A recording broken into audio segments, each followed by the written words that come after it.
Kasako Media, tunaangazia maisha, tunaandika kesho. Jamii ya kabila la Wahadzabe inayopatikana pembezoni mwa ziwa Eyasi wilaya ya Karatu mkoani Arusha ni miongoni mwa makabila yaliyopo katika mzunguko wa Geopark ya Ngorongoro Lengai. Jamii hii ni wanufaiki wa mradi wa makumbusho mpya ya kijiolojia yaani urithi Geopark iliyopo katika mji wa Karatu. Nchi ya Tanzania na barani Afrika kwa ujumla zipo kanuni na taratibu mbalimbali ambazo jamii au makabila hujiwekea kama njia ya kuenzi na kutunza mila na desturi zao. Katika kabila la Wahadzabe yaani Watindiga, kwa wanandoa yaani mke na mume, kufanya tendo la ndoa na mtu mwingine nje ya ndoa yaani kuchepuka, inatafsiriwa kuwa ni laana kubwa kwa kabila hilo ambapo mtu anafanya kosa hilo na ikathibitika adhabu yake ni kuuawa na mtu aliyewafumania, yaani aliyewashuhudia. Kisha akishatekeleza mauaji hayo anapiga ukunga au yowe ili jamii kusanyike na wazee wa kimila kutoa taarifa rasmi kwa jamii kuhusu kitendo hicho ambacho kinatafsiriwa kuwa ni kuleta laana au nuksi kwenye familia.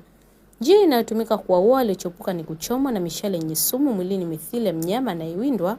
Mishale inayotumika ina sumu kali ambayo huenea haraka kwenye mwili wa mwanadamu na kupoteza maisha ndani ya muda mfupi. Katika maisha ya mapenzi na ndoa, kwa jamii ya Wahadzabe zipo kanuni mbalimbali ambazo wamejiwekea ikiwemo kila mwanaume anayeoa au mwanamke anayeolewa kuheshimu ndoa yake na kuepuka kwa vyovyote vile kushiriki tendo la ndoa na mwanamke au mwanaume mwingine. Baada ya kuona bibi na bwana harusi hutakiwa kuishi kwa upendo na jamii kufuatia ndoa hiyo ili kuhakikisha kuwa hakuna mtu miongoni mwao anayefanya tendo la ndoa nje na mwenza wake. Jamii hiyo ipo makini katika kufuatilia mienendo ya wanandoa ili kuhakikisha kuwa usalama wa familia unakuwepo katika kipindi chote cha ndoa hiyo. Mchakato wa kuua wanandoa waliochepuka hufanyiki kwa kukurupuka, bali uchunguzi na ufuatiliaji wa kina hufanyika mpaka pale watu wanapoaminika watakapowashuhudia watuhumiwa wakiwa katika kilele cha ndoa hiyo. Kwa mujibu wa kiongozi wa mila za Wahadzabe Mzee Shagembe Gambai, jamii hiyo imeweka utaratibu huo wa kuwaua watu wanaochepuka ili kuimarisha nidhamu za familia, ukoo na jamii kwa ujumla. Ndio maana hadi sasa utaratibu huo umezoeleka na kuheshimiwa, hivyo ni nadra sana kusikia Mhadzabe akichepuka. Katika kuhakikisha kuwa kila mmoja anajifunza ubaya wa kuchepuka, zoezi la kuwaua waliofumaniwa hufanyika hadharani likishuhudiwa na jamii yote ya eneo hilo, wakiamini kuwa kitendo hicho kinatoa darasa kwa wanandoa wengine kuacha tabia hiyo.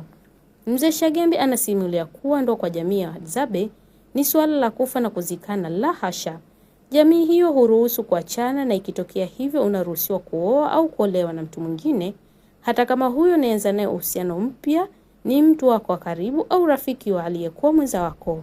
Jamii ya Wahadzabe hawaamini katika ndoa za mke mmoja, wao ndoa ya mke na mume mmoja tu, na hairuhusu mwanaume kuwa mke zaidi ya mmoja, sababu kubwa ikiwa ni kuimarisha upendo na wale walioamua kuishi kama mke na mume.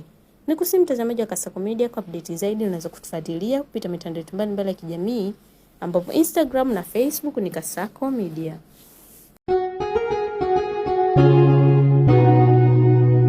Kasako Media, tunaangazia maisha, tunaandika kesho.